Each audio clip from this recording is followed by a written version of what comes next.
Thank you for joining me today for this video, The Secrets of Successful Learning Transfer, What Adult Learning Principles and Transfer of Training Meets. Ineffective learning transfer is costing us dearly in today's organisations, and whether you're a learning and development professional or you're an external trainer, you'll be wanting to know that the investment in time and money you're making in training is getting results. But what is it that makes learning transfer really successful? And why does it remain elusive to so many? There are three key factors to consider when designing a learning transfer strategy. The first is that learning transfer needs to be focusing on reflection rather than reminding. Let me clarify what I mean. To create a learning process rather than a learning event, often participants are now sent maybe video reminders of content after the event, or some form of additional reading matter after the event to solidify the information that they've learnt. They might also be given little summary check cards that they will have in their pocket to remind them of the key principles. But to think that this kind of reminding people will help them create long-term behavioural change is foolish. Why is this? Well, quite simply, you can't remind your way into behavioural change. How do we know this is the case? Well, it goes back to the adult learning principles developed by Kolb. Let's consider the Kolb model. We'll have the activity, the experience, the reflection, and then the change. So back in the workplace, the activity and the experience will happen anyway. It's part of the day-to-day role. But the key is capturing the reflection, which will then lead to more change. So this is the fundamental principle. Reflection is key back in the workplace. This is such a fundamental point that I've made a complete video about how you can keep your reflection effective in transfer of learning by making it specific, structured and accountable. But more about that for another time. Today's main takeaway needs to be that it's about reflection, not reminding. Secondly, when designing a transfer of learning process, we need to consider whether you're going to have a group process or a one-on-one process. Group processes may seem to be more cost-effective, but I'd question whether we actually get the results. Often in group processes, it's a facilitated discussion and it's very good for problem solving, but the challenge in groups comes down to holding people accountable. Often people think that it's the other people in the group that need to change, or they see the issues that other people have but don't take ownership for where they need to make changes.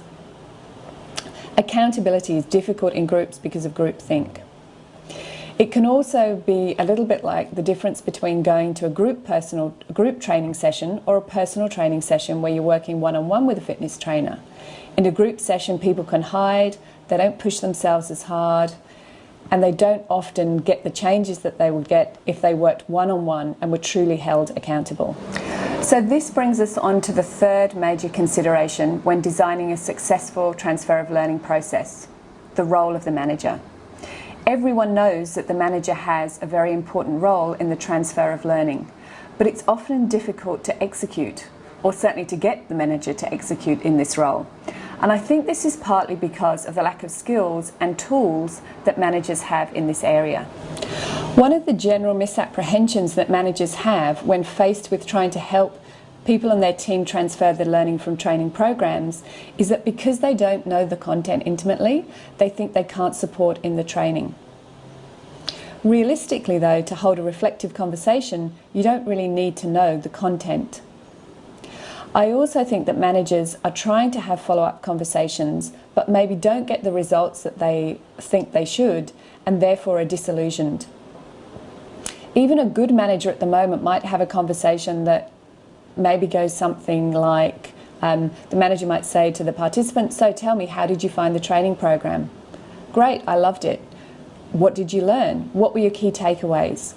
And they might actually have a good conversation about what happened on the training program, but is that conversation holding someone accountable to change?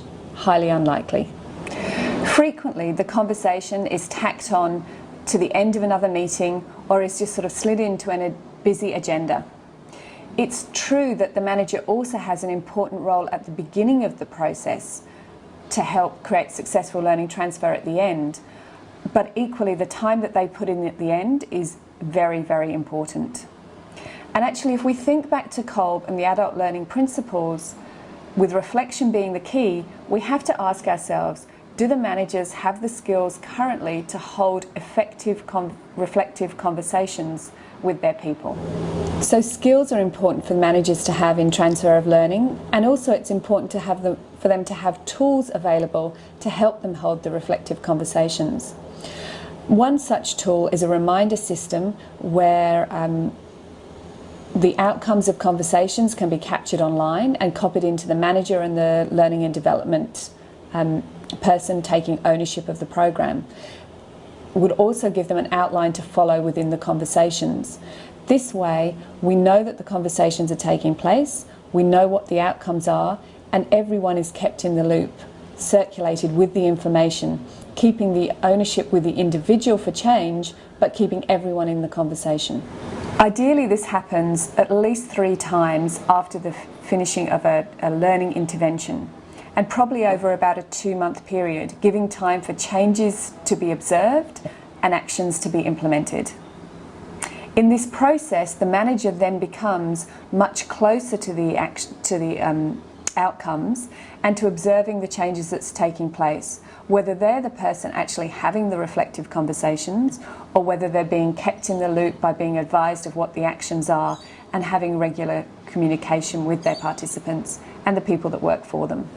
Consider who within your organisation is the best person to be having these reflective conversations to support change. It might be the manager, it may be a mentor from within the organisation, might be someone from the internal training team or an external person.